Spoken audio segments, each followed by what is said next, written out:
శుక్లాంబరధరం విష్ణుం శశివర్ణం చతుర్భుజం ప్రసన్నవదనం ధ్యాయేత్ సర్వవిఘ్నోపశాంతయే అగజానన పద్మార్కం గజానన మహార్నిశం అనేకదంతం భక్తానాం ఏకదంతముపాస్మహే.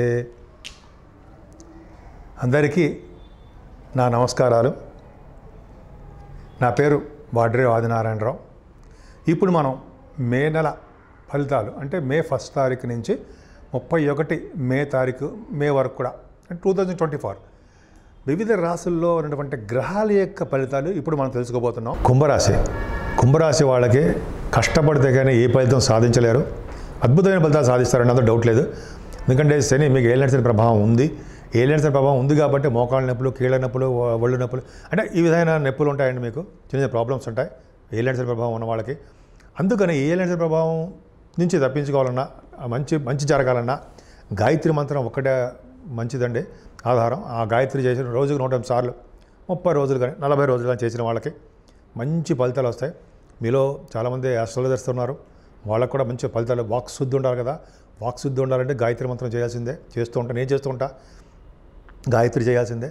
అలాగే పేదలకు సేవ చేయడము, తల్లిదండ్రులకు సేవ చేయడము, వృద్ధులకు సేవ చేయడము వలన శని వల్ల వచ్చే దోషం పోవడమే కాకుండా ఓం శం శనేశ్వరాయ నమః, ఓం శం శనేశ్వరాయ నమః, ఓం శం మెలికిలిసా సం శనేశ్వరాయ నమః అంటూ 108 సార్లు చేసుకుంటూ ఉందామండి. శని వల్ల ప్రభావం తగ్గుతుంది. శని దగ్గర దీపం పెడదాం, ఆంజనేయ దగ్గర దీపం పెడదాం, వెంకటేశ్వర దగ్గర అక్కడ దీపం పెడదాం. ఇలా చేయడం వల్ల శని వల్ల దోషాలు తీవ్రత తగ్గుతుంది, ఖచ్చితంగా తగ్గుతుంది. అంతేకాకుండా మీ ద్వితీయ భావంలో బుధుడు మంచిదే కదా, పంచమాధిపతి ద్వితీయంలో ఉన్నాడు. ద్వితీయ భావంలో కుజుడు అద్భుతం, 3వ ఇంటి వాడు. సరే ఏదేమైనా రవి రాహుల్ కూడా ఉన్నారు, రాహు కూడా అక్కడ ఉన్నాడు. సో ఈ కాంబినేషన్ అంటే ధనం విషయంలో అంటే వృద్ధి కలుగుతుందండి. ఫైనాన్షియల్ డెవలప్మెంట్స్ ఉంటాయి. కుటుంబంలో వృద్ధి ఉంటుంది. బుధుడితో కలిసిన రాహు కాబట్టి ప్రయాణాలు చేస్తుంటారు ఎక్కువగా. మీ తోబుట్టువులకు సంబంధించిన వ్యవహారాల్లో ఉంటారు మీరు. అలాగే మీ 3rd భావం బుధుడు కాబట్టి మీకు చాలా తెలివితేటల జ్ఞాన సంపద పెంచుకుంటారు. బుద్ధి బలం పెరుగుతుంది. కుజుడు కాబట్టి ధైర్యం కూడా ఇస్తుంటాడు. కానీ ద్వితీయ భావంలో కుజుడు కొన్ని సందర్భాల్లో విద్యకు ఆటంకాలు కలిగిస్తుంటాడండి. మీకు మంచి యోగాలు కూడా ఇస్తుంటాడు. ఇంకా చెప్పాలంటే అద్భుతమైన ఫలితాలు ఉన్నాయి. 3వ భావంలో రవితో కలిసిన బుధుడితో కలిసిన చుక్కడు, శని దృష్టి కూడా ఉంది. అంటే మీ తోబుట్టువులు చెల్లెళ్ళకి వాళ్ళకి మీ మనస్పర్ధలు ఉంటాయి.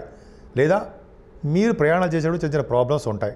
ముఖ్యంగా మీ చెల్లెళ్ళని, తమ్ముళ్ళని అంటే మీ తోబుట్టువులు అంటాం కదా, కలవడానికి అవకాశం ఉంది. వాళ్ళ వలన మీకు సహాయ సహకారాలు అందుతాయి. మీ సహాయ సహకారాలు వాళ్ళకే అందుతాయి. అద్భుతంగా ఉంటుంది. 3వ భావంలో రవి ధైర్యం అంటే 7th హౌస్ లార్డ్ 3వ భావంలో ఉన్నట్టే మంచి చేస్తాడు తప్ప, భార్యాభర్తలకి మంచిగా చేస్తాడు తప్ప చెడు చేయడు.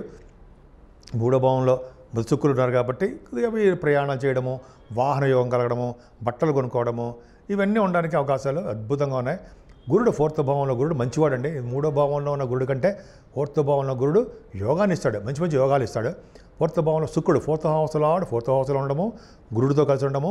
రవి కూడా సప్తమాధిపతి కేంద్రంలో ఉన్న రవి 4th భావంలో ఉండడం వల్ల భూయోగం ఉంటుంది. భూములు కొనుక్కుంటారు, వాహనాలు కొనుక్కుంటారు. శుక్రుడు కూడా ఉన్నాడు కాబట్టి బట్టలు, బంగారము కొనుక్కోవడానికి అవకాశం ఎక్కువ. వ్యవసాయదారులకు పంటలు నష్టం రాదు, వాళ్ళ పంటలు బాగా పండుతుంది. ప్రాఫిటబుల్గా ఉండడానికి అవకాశాలు, వాళ్ళ డబ్బులు వాళ్ళకి రావడానికే వాళ్ళ అవకాశాలనే వాళ్ళ జాతకాల రీత్యా ఆధారపడి ఉంటుంది. ఏదైనా 4th భావంలో గురుడు ఉండడం వల్ల మంచి చదువు రావడము, సంగీతంలో మేటి అనిపించుకోవడము. 4th భావంలో గురుడు ఉండడం వల్ల, 4th భావంలో శుక్రుడు ఉండడం వల్ల సంగీత సాధన బ్రహ్మాండంగా ఉంటుంది. 4th భావంలో ఉన్న గురుడు దశమస్థానం చూడడం వల్ల ఉద్యోగ ప్రాప్తి, ఉద్యోగంలో డెవలప్మెంట్స్, ప్రమోషన్స్ ఉంటాయి అంటే సందేహం లేదు. 4th భావంలో రవి ఉంటాడు కాబట్టి కదండి, వాహన యోగం ఎక్కడికైనా కంఫర్టబుల్నెస్ ఉంటుంది. ఎక్కువగా కష్టపడరు, చదువు బాగా వస్తుంది, మీకు వాహనాలు బాగుంటాయి. మీ అమ్మగారు కూడా క్రమేపీ కూడా మీ ఆవిడకి ఆరోగ్యము బాగుంటుంది, ఆరోగ్యప్రదంగా ఉంటారు. ఆవిడ మెడిసిన్స్ వాడవలసి వస్తుంది. పంచమాధిపతి బుధుడు కూడా మీకు అద్భుతంగా 3వ భావంలో ఉన్నాడు, 2వ భావంలో కూడా ఉన్నాడు. అంటే పిల్లల ద్వారా మీ ప్రయాణాలు చేయడం ద్వారా మీకు ధన సంపాదన బాగుంటుంది. అలాగే మీ బుధుడి ప్రభావం వలన ప్రయాణాలతో పాటు ఎక్కువగా స్పోర్ట్స్ రంగంలో బాగా ఆడడానికి అవకాశాలు ఎక్కువ, ప్రైజెస్ కూడా సంపాదిస్తారు, అవార్డ్స్ ఉంటాయి. అద్భుతం. స్టాక్ అండ్ షేర్స్లో పెట్టుబడి పెట్టే వాళ్ళకి, స్టాక్ మార్కెట్ ఉన్న వాళ్ళకి యోగమే. కాకపోతే అంటే శని దృష్టి 7వ స్థానానికి ఉండడం వల్ల వివాహ శుభకార్యాలు లేట్ అవ్వడము, భార్యాభర్తల విషయంలో మనస్పర్ధలు రావడానికి అవకాశాలు ఉన్నాయి. 7వ భావం. కానీ 8వ భావంలో కేతు ఉన్నాడు కదా, 7వ భావానికి శని దృష్టి ఉంది. రాశిలోనే శని ఉన్నాడు, 8వ కేతు ఉన్నాడు. కుంభరాశి వాళ్ళకి ఇంకేంటంటే ఫలితాలు మరి అనుకోవక్కర్లా. ఏంటంటే సపోజ్ సప్తమ భావానికి శని దృష్టి ఉన్నా ఏ ప్రాబ్లం ఉండదండి. మీరు ఎలాగో మీరు మంచి మంచి పూజలు చేసుకుంటున్నారు, అద్భుతంగా ఉంటుంది. సప్తమ భావం మ్యారేజ్ డిలే చేస్తాడు, అంటే విడగొట్టాడు భార్యాభర్తలని, వాళ్ళకి మనస్పర్ధలు తెప్పించాడు తప్ప ప్రాబ్లం ఉండదు. అష్టమ స్థానంలో కేతు కదా అనారోగ్య సమస్యలు ఇచ్చాడు ఇప్పటి వరకు. ఇప్పుడు ఇక్కడి నుంచి మే 1 నుంచి ఏమవుతుందంటే గురు దృష్టి కూడా ఉండడం వల్ల ఆ అనారోగ్య సమస్యల నుంచి మీరు బయటపడడానికి అవకాశాలు ఎక్కువ ఉన్నాయి. అందుకనే గణపతి ఆరాధన చేసేవాళ్ళకి, సుబ్రహ్మణ్య స్వామి ఆరాధన చేసేవాళ్ళకి అద్భుతమైన ఫలితాలు ఉంటాయండి. గురుదృష్టి కూడా కేతుగా ఉండడం వల్ల అదొక అదృష్టము. అంటే తలవంతలంగా వచ్చే ధనయోగం బ్రహ్మాండంగా ఉంటుంది, మీరు ఊహించరు, ధనం వస్తుంది, సేవకా జనం అంటారు, అద్భుతం. అలా మీకు అలా చెప్పుకుంటే వెళ్ళిపోతే అద్భుతమైన ఫలితాలు ఉన్నాయి. 9th house lord, 4th house lord and 9th house lord 4th భావంలో ఉన్నాడు, కేంద్రంలో ఉన్నాడు, బ్రహ్మాండంగా ఉన్నాడు. అంటే దైవ దర్శనాలు జరుగుతాయి, తీర్థయాత్రలు చేస్తారు, కాశీ వంటి పుణ్యక్షేత్ర దర్శనాలు చేసుకుంటారు, సుబ్రహ్మణ్య స్వామి ఆలయాలు దర్శించుకుంటూ ఉంటారు. అమ్మవారు భ్రమరామ అమ్మవారిని దర్శనం చేసుకుంటారు, శ్రీశైలం అమ్మవారి దర్శనం చేసుకుంటారు. అలాగే సరయూ నది స్థానాలు కానీ, గంగా నది స్థానాలు కానీ, అలాగే మనకి తెలిసిన నర్మదా నది స్థానాలు మే 1 నుంచి కదండి పుణ్యక్షేత్రాలు. ఆ పుణ్యక్షేత్ర దర్శనంలో పుణ్య నదుల స్థానాలు కదా అద్భుతంగా ఉంటుంది కదా. నర్మదా నది స్థానమే అదృష్టం అండి. పైగా పుష్కర స్నానం చేస్తున్నాము. పుష్కర స్నానం చేసే ముందర ఒక చిన్న పాయింట్ ఏంటంటే, నదిలో కొద్దిగా బయట ఉన్న మట్టిని నదిలో వేయడం. మనకు మంత్రం గుర్తుంటే మంత్రం చేయొచ్చు, మీకు యూట్యూబ్లో దొరుకుతుంది. కొద్దిగా కృతిగా ఏదో అంటారా, మృతిగా అంటాం మనం మట్టిని, మృతిగా స్నానం అంటాం. సో దానికి ఆ మట్టిని వేసి తర్వాత సంకల్పపూర్వకంగా స్నానం చేయాల్సిందే.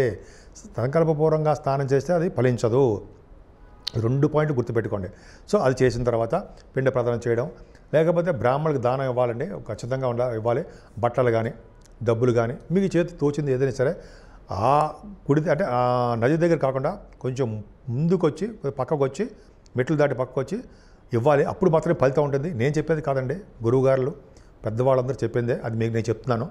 నది దగ్గర కాకుండా కొంచెం బయటకు వచ్చి ఇచ్చినా కూడా ఆ ఫలితం ఉంటుంది, దానం పైన ఫలితం ఉంటుంది, చేయాలి. సో నర్మదా స్నానం చేయడం వల్ల యమదండన ఉండదు. యమదండన అంటే మనం 100 సంవత్సరాలు బతికిన తర్వాత యమలోకానికి వెళ్లకుండా డైరెక్ట్గా స్వర్గలోకానికి మనం చేసుకునే పుణ్యం ప్రకారం మంచి లోకాలకు వెళ్తాం. అది మీకు నమ్మకం ఉంటే అది పర్ఫెక్ట్గా జరుగుతుంది. భాగ్యస్థానంలో మీ వ్యాపార అభివృద్ధి అద్భుతంగా ఉంది. అలా మనం చెప్పుకుంటే వెళ్ళిపోతే అద్భుతంగా ఉందండి. మీ ముఖ్యంగా దశమస్థానం చాలా బాగుంది. ఇంతకుముందు ప్రాబ్లమ్స్ వచ్చేవి జాబ్స్లో, ఇప్పుడు జాబులు పర్ఫెక్ట్గా వస్తాయి. చిన్న ప్రాబ్లమ్స్ ఉంటాయి, దగ్గరకు వచ్చి జాబులు ఇంతకుముందు పోయేవి, ఆలస్యం అవుతుంది తప్ప జాబులు వస్తాయి. ఆడవాళ్ళగా చెప్తున్నానండి, ఏ ప్రాబ్లం లేదు, జాబులు వస్తాయి. జాబుల్లో కూడా పర్మనెంట్ జాబులు ఉంటాయి.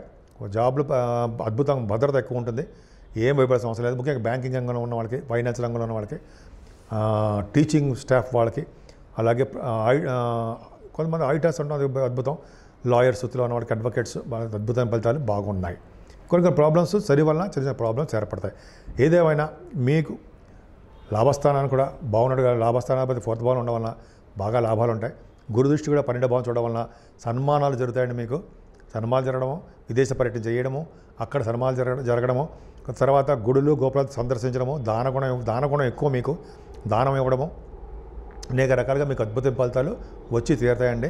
ముఖ్యంగా మీరు పూజించవలసిన దేవుడు ఎవరయ్యా అంటే అమ్మవారు. అమ్మవారిని ఎంత బాగా పూజిస్తే అన్ని రంగాల్లోనూ అనేక విధాలుగా సక్సెస్ అవుతారు. వెంకటేశ్వర స్వామి ఆరాధన, అలాగే శివాభిషేకాలు, అమ్మవారి ఆరాధన, కనకదుర్గ అమ్మవారు అయితే మరీ మంచి అద్భుతం. ఆవిడికి కుంకుమ పూజ కానీ, అభిషేకాలు కానీ, లేదా అమ్మవారికి పౌర్ణమి రోజు కానీ, లేదా అమావాస్య పూట కానీ, అయితే ఏ రోజులైనా సరే మీకు నచ్చిన రోజులు ఏదైనా సరే హోమాలు చేయించుకోవడం వలన ఆ పుణ్య ఫలము ఖచ్చితంగా ఎక్కడికి పోదు, మీ ఖాతాలో ఉంటుంది, ఖచ్చితంగా మీకు వస్తుంది. మీకే కాదు, మీ వంశం మొత్తానికి ఆ ఫలితం ఉంటుంది. సో ఈ విధంగా అద్భుతమైన ఫలితాలు ఉన్నాయండి. సో మీరు కుంభరాశి వాళ్ళందరూ కూడా కష్టపడితే కానీ ఏ పని కాదు, కష్టపడితే అన్ని పనులు అయిపోతాయి. సో మీకు రాజకీయ రంగంలో కూడా కొద్దిగా ప్రాబ్లమ్స్ ఉంటాయి, రాజకీయ రంగంలో కూడా కొంచెం ప్రాబ్లమ్స్ ఉండడం వల్ల ఎదుగుదల విజయ అవకాశాలు కొద్దిగా తక్కువగా ఉన్నాయి. ఏదేమైనా కుంభరాశి వాళ్ళకి అన్ని రంగాల్లోనూ బాగా ఉండాలని, మనశ్శాంతిగా ఉండాలని, ప్రతి పనులందు విజయం సాధించాలని, మీ భార్యాభర్తలు పిల్లలతోటి ఆనందంగా ఉండాలని, మీ కుటుంబ సభ్యులతోటి, మీ బంధువులతోటి కలిసి ఉంటూ అన్ని రంగాల్లోనూ ముందంజలో ఉంటారని నేను మనస్ఫూర్తిగా కోరుకుంటున్నాను.